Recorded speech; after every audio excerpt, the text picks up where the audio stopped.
നമസ്കാരം. 14 വർഷം ആറ്റുനോറ്റു കാത്തിരുന്നുണ്ടായ കൺമണിയാണ്.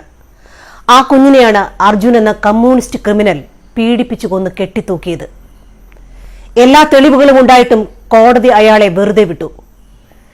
നീതി കിട്ടാഞ്ഞത് വണ്ടിപ്പെരിയാറിൽ ക്രൂരമായി കൊല ചെയ്യപ്പെട്ട കുഞ്ഞിനും അവരുടെ മാതാപിതാക്കൾക്കും മാത്രമല്ല, പ്രതി ശിക്ഷിക്കപ്പെടുമെന്ന് ഉറച്ചു വിശ്വസിച്ച കേരളത്തിന്റെ പ്രതീക്ഷകൾക്കും കൂടിയാണ്. അർജുൻ എന്ന പ്രതി ഡിവൈഎഫ്ഐയുടെ റെഡ് വോളണ്ടിയർ ആണ്. അപ്പോൾ പിന്നെ ഇതല്ലാതെ ഒരു വിധി വരുമെന്ന് കരുതിയോ നിഷ്കളങ്കരെ നിങ്ങൾ?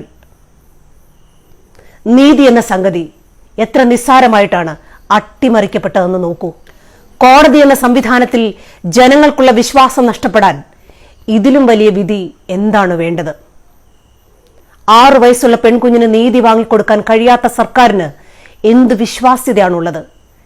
കേരളത്തിലെ സ്ത്രീകൾ ഇനി എങ്ങനെ ഈ സർക്കാരിൽ വിശ്വാസമർപ്പിക്കും? എത്ര നിരാശാജനകമായ കാര്യമാണത്.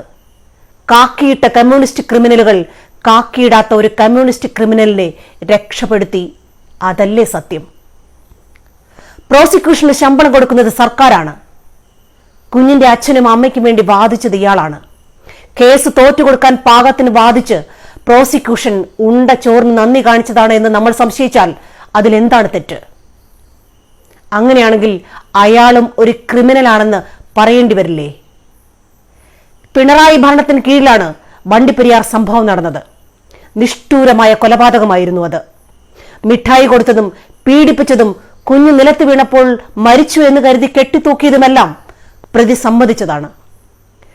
വൈദ്യപരിശോധന, സാഹചര്യ തെളിവുകൾ, സാക്ഷിമൊഴികൾ എല്ലാം എതിരായിട്ടും ഈ കമ്മ്യൂണിസ്റ്റ് ക്രിമിനൽ എങ്ങനെ നിരപരാധിയായി?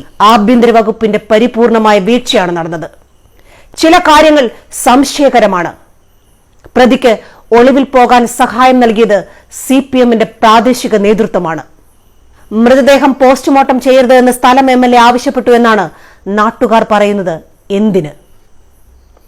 പട്ടികജാതി വിഭാഗത്തിൽപ്പെട്ട കുട്ടിയായിരുന്നിട്ടും SC/ST പീഡന നിരോധന നിയമപ്രകാരമുള്ള വകുപ്പ് എന്തുകൊണ്ട് ചേർത്തില്ല? എന്തുകൊണ്ട് വിരലടയാളം ശേഖരിച്ചില്ല? എന്തുകൊണ്ട് തെളിവുകൾ സീൽ ചെയ്യാതെ സൂക്ഷിച്ചു? രക്തസാമ്പിൾ ശേഖരിക്കാഞ്ഞത് എന്തുകൊണ്ട്? ഇനി ഇയാളല്ല പ്രതിയെങ്കിൽ യഥാർത്ഥ കുറ്റവാളി എവിടെ? സംശയത്തിന് മുൾമുന നീളുന്നത് CPMന് നേരെയും ആഭ്യന്തര വകുപ്പിന് നേരെയും സർക്കാരിന് നേരെയുമാണ്. അതിന് മറുപടി പറയേണ്ട ബാധ്യതയും മുഖ്യമന്ത്രിക്കുണ്ട്. പെണ്ണിന്റെ വോട്ട് നേടി അധികാരത്തിലെത്തിയ പിണറായി സർക്കാർ പെണ്ണിന്റെ കരച്ചിൽ കൊണ്ട് തന്നെ നിലം പൊത്താൻ സമയമായി. വിധി പ്രസ്താവിച്ച ജഡ്ജി ഒരു വനിതയാണ് എന്നതും എന്നെ വല്ലാതെ ആശങ്കപ്പെടുത്തുന്നു.